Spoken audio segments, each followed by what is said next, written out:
Hi everyone. So I was out doing my weekly shop earlier on, and the radio station I listen to is Today FM. So I had it on in the car, and it was Matt Keeper, and I was catching Matt's show. And he introduced at the start that later on they would be talking to a documentary maker who's made a documentary discussing a United Ireland, right? And I was like, oh, maybe an old think 32 and all, right? So I was really keen to hear this. So I went in and done my shopping and come back out and Matt's still on. And I hadn't missed it, but I was intending anyway to go back onto the player. But I hadn't missed it. And then I caught the segment. And well, I'm gonna play the segment for you, and I'm gonna put my opinion over the segment because it's 16 minutes long, so I don't want to have to do video and then elongate the video, right? So I'll just put, because I made a load of notes as I listened again and again, going, am I like what? Am I? Is it me? Is it me? Don't know. So I don't like. Do you know when you can see something, then you can't unsee it? Um, so I'm just now very aware of how much Southern Ireland hasn't got a fucking clue about Northern Ireland, and even the ones that think they do still come in with a partitionist supremacist mindset. So, as I said, I'll put my thoughts over it. I don't know this well-known documentary person, colonized, so there's an awful lot of well-known Irish people that I don't know.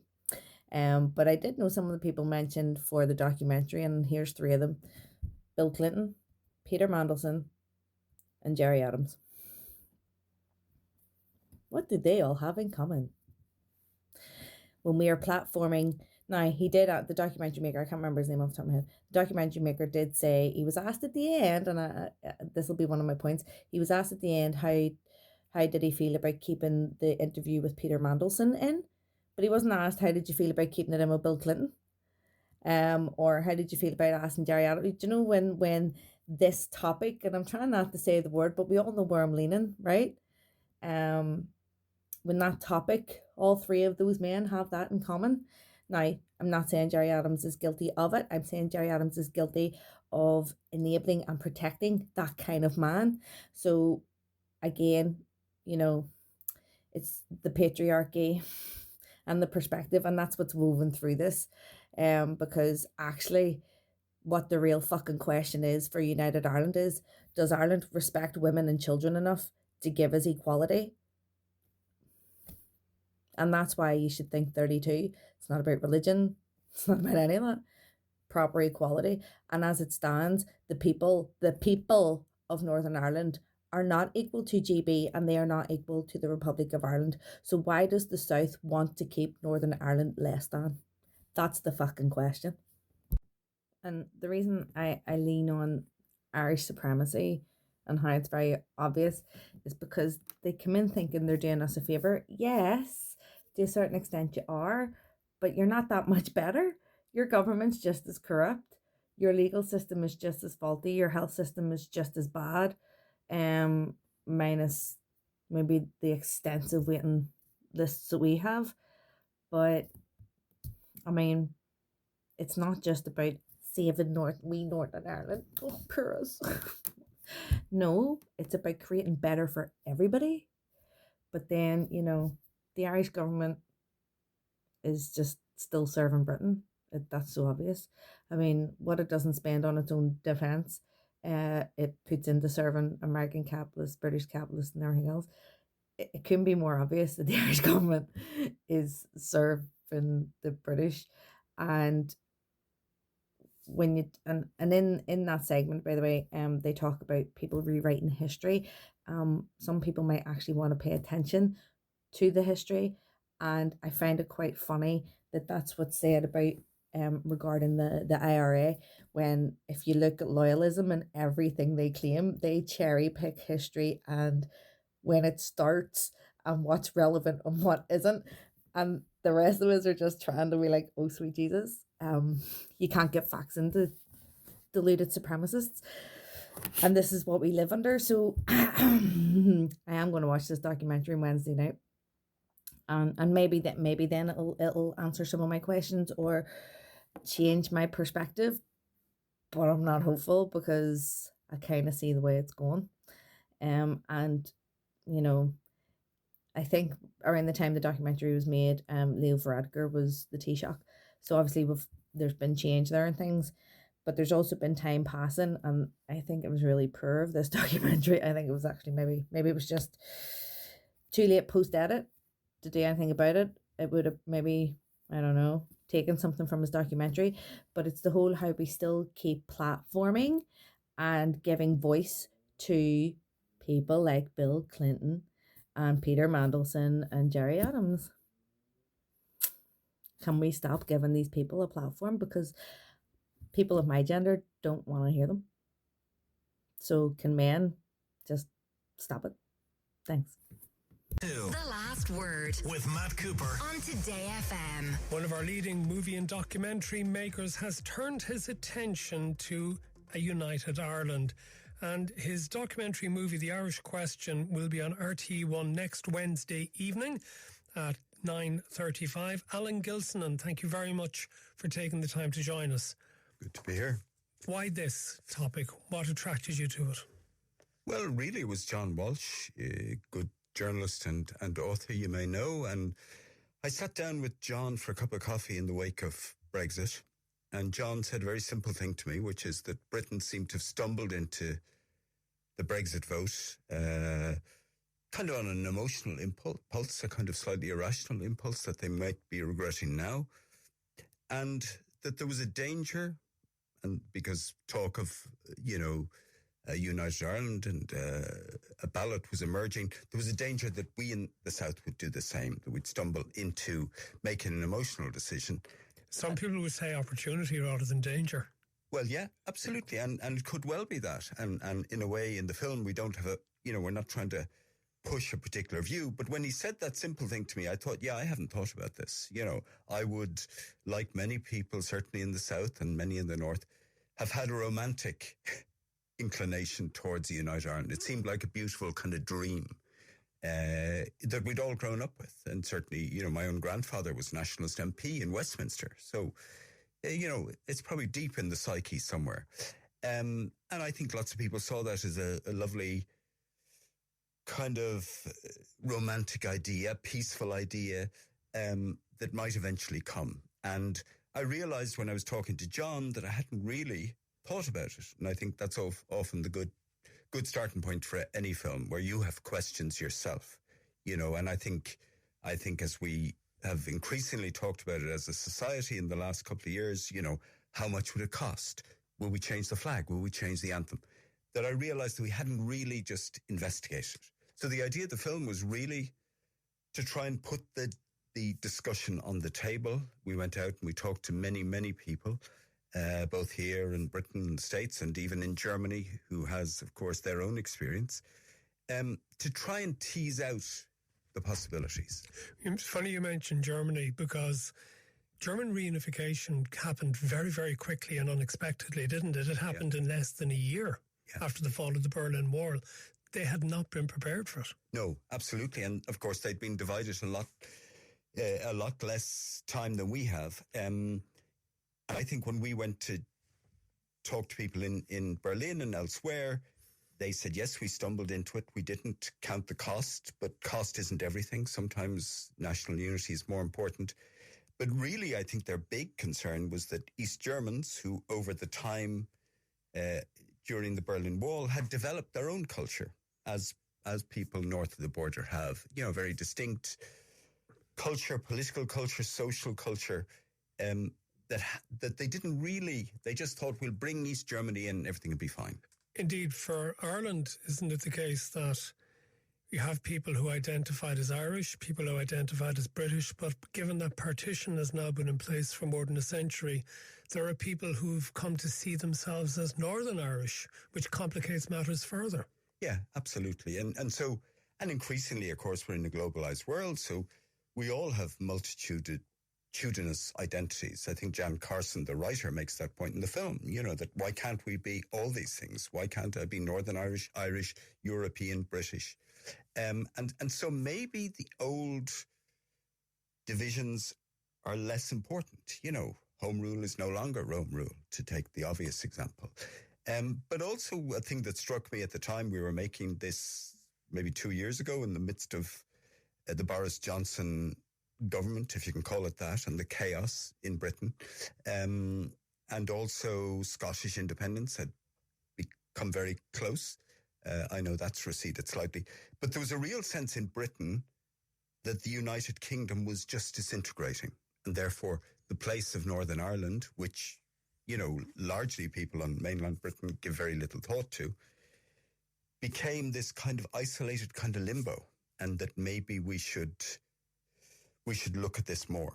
And, I remember also vividly, a last example, when we were researching this, talking to a loyalist, former loyalist paramilitary, who was very honest. And he said, I have 2 daughters. I brought them up in a loyalist community, staunchly loyalist. And I imagine them going to Edinburgh, London, to university and onwards, the usual path for a unionist family. And he said, the reality is my daughters want to move to Dublin because they see a European capital that's booming.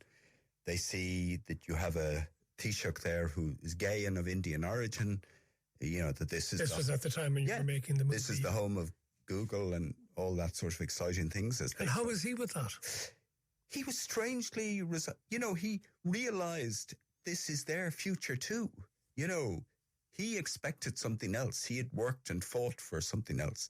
But he had to realise, and I think Alex Kane, the unionist commentator, says that in the film, he's made his decisions, but he wants his children to be able to make their decisions. So I think a lot of the Irish question was about exploring the question in all its and beginning to think about a decision which may, depending on your political persuasion, come sooner or later, but it will come. I think Susan McKay says that at the end of the film. This debate will be on the table and we have to think about it. Why will it definitely be on the table? Is it a question of demographics changing in the north? Because, again, everything gets very complicated. I mentioned about the Northern Irish identity. We also have a lot of people who are new Irish, who have come to live on the island, north and south. And indeed, one of the most dispiriting things recently from the north has been the way almost that loyalists seem to have turned on the new Irish and make them the targets in the way that nationalists would have been in previous generations. Yeah, so absolutely, and those appalling riots in Belfast recently showed us that. And, maybe it's not inevitable, but I think we need to have the debate. And I suppose the last thing in regard to that, we were making the film very much about the future. Let's explore the future. And I realised very quickly, of course, the obvious thing that when you're talking about the north of Ireland, you can't discuss it without looking at the trauma and the hurt. And that actually, it's funny, even talking to young people in their 20s, how quickly that's receded. And I think you can't talk about a united Ireland, you can't talk about the future of this island without resolving the trauma and hurt on both sides. Well, indeed. Then what about the way the history of the period is actually taught and the suggestions that some people perhaps are trying to rewrite history to sort of portray, for example, much of what the IRA did as a just war? Yeah, no, absolutely. I think that's happened on both sides. And one of the things we tried to do, in as much as you can in one film, is interweave the history of the border and how it came about, and also acknowledge the depth of hurt and the depth of trauma that's there, that underlies everything. And also the last thing, David Gavigan, a man, very inspiring man, very involved in the Irons project in the north, he also made the point that actually global events might make all this redundant because, rising sea levels in terms of climate change will be the same in Dublin as Belfast. So maybe our own small divisions will be overcome by global problems. And having to deal with these things on a mutual basis. Over the last 30 years since the Good Friday Agreement, cross-border institutions, is there a greater sense of cooperation taking place, even if there still are two distinct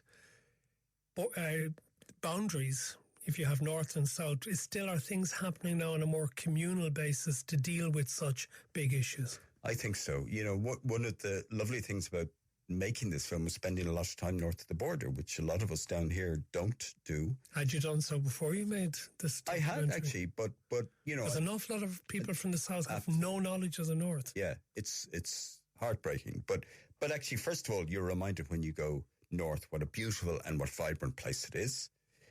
And that actually there's a lot of brilliant kind of... I'm involved in Fighting Words, which is a creative writing thing for children. That's, you know, there's huge amounts of cooperation going on. I suppose the Shared Island Initiative of the government has funded some of that. So there's lots of positive things happening on the ground all the time. You know, we tend to hear the horror stories, but most of the time, you know, there is very positive cooperation. Yeah, there's an enormous amount of goodwill, because you mentioned Jan Carson, for exactly, earlier, and I remember when she was in here a few months ago about her new novel, she was talking about just how much support she's received from writers in the South, Yes. which is only something that she became aware of in recent years. Yeah. I suppose as to the potential, the possibilities there, that they were all, everyone that she met down here were writers and readers. Yeah, yeah. Or, you know, I was reading this morning about Kate O'Connor, the heptathlete who'll compete for Northern Ireland, the community in the Commonwealth Games, which I've always seen as a bit of an anomaly. But she'll compete in that and is you know, a certain favourite for gold at the moment. But she'll also compete for Ireland, perhaps in the Olympics. So I think we have to get a more subtle and nuanced understanding of who we are, and also not be locked into the past. And even maybe in some way you could argue discussing the division is part of the past. But, you know, I think events and the way the world is moving and all the strife in other parts of the world, you know, maybe make those small, petty tribal instincts that we've had, you know, less relevant. In fact, that was one of the points that Bill Clinton makes in the film about, you know, that you can choose to be, and it was very interesting to see him talk about Northern Ireland in the context of the world. And, you know, you can choose to be inclusively tribal or exclusively tribal. And I think there's a fair argument to say we could be inclusively so. You mentioned earlier that when John Walsh first went to you with this idea, that you certainly started asking yourself questions that you hadn't thought of. Did you get the answers that you anticipated, or were they different?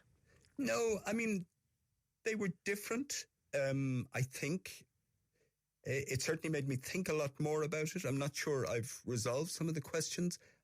I suppose one thing that struck me, I also like to walk a lot, and as well as being up in the north filming, I like to sometimes get out and just spend a couple of hours walking around Derry or wherever, or Londonderry. And what struck me was an overwhelming sense of sadness among the unionist community. You know, and maybe that's because I come from a nationalist background, but it was a sense of this proud community that feels maybe it's losing a battle, and that maybe their way of life, their culture is under threat. And I think if we're to move towards a united Ireland, that's a big if, we need to be able to embrace that culture. And does that mean even saying things like Londonderry, which might stick in the craw for a lot of us? I don't know now, Matt. We don't want to go too far, but you know, we'll resolve all those things. But I think that can be done with a light hand. But will we? Will we, when we have things like the bonfires still going on and effigies placed on the top of bonfires? You know, if you'd even take things like sports, the tribalism of, in football, we can't have a united Ireland team representing Ireland like we do have in rugby and cricket and various other sports. Yeah. I mean, I think you can see those eruptions of kind of violence and hatred and prejudice, but I do think they do represent something, but I don't think that is the overwhelming amount of people. And of course, there's lots of people in the north now who don't identify with either nationalist or unionist. The overwhelming amount of people want to get on. And again, Jan Carson says in the film she'd be more concerned about the health service or the education service than the flag that's flying over. Well, one last thing. How much examination were you able to do into the role of religion? Because it used to be that you were Catholic or you were some form of Protestant, and then you voted accordingly on political lines according to your religion. In the service going and mass going, is that anything like it used to be in the past? Is it like in the Republic where the numbers going to religious service have dropped off dramatically? And what sort of impact does that then have on political views? It's probably a different subject, but I do think generally North and South, we underestimate religion, you know. Underestimate? Yeah, I think so. I think people are fundamentally more religious than perhaps we consider them to be. But in terms of a united Ireland, in terms of the border, I think the division is more cultural than religious, you know, and there's a lot of ecumenical work going on between religious communities. Yeah, but what I'm saying is the religion really fed into the culture of Ireland in the 20th century at least. I think it certainly did. And I don't think religion now is the issue. I would say it's more in the area of class and the area of kind of social division. I think religion wouldn't be, it's a badge for some people, but it wouldn't be the defining characteristic. Yeah, but it led to much more easily definition in the 20th century, didn't it? Absolutely. I mean, I do feel as a political badge, it's fading, would be my instinct. I don't know. I do remember I was, you know, on the Falls Road and, you know, it's of course awash with Palestinian flags. And then I was in a loyalist area later that day and I saw all these Israeli flags and I was going, what? I get the Palestinian thing. I don't really get the Israeli flags. And I remember asking Jerry Adams and he said, oh, well, you know, whatever we do, they'll do the opposite. So. I think it's a bit deeper than that. I think it goes back a century ago as well for other reasons, which we won't get into now. True. Alan Gilsonan, thank you very much for taking the time to join us. It's on this week on RT1 Wednesday evening at just after 9:30. It'll be on the RT player as well. There's an all-star cast, I suppose you could say, with politicians like Leo Varadkar, Bill Clinton, Mary Lou McDonald, John Major, Bertie Ahern, Fintan O'Toole is there as well, Jerry Adams you've mentioned. You even had Peter Mandelson in there before he fell from grace. I know. There was a little debate as to whether to remove him, but I don't like this kind of post-editorializing. Alan Gilsonan, Director of the Irish Question, thank you very much for being with us.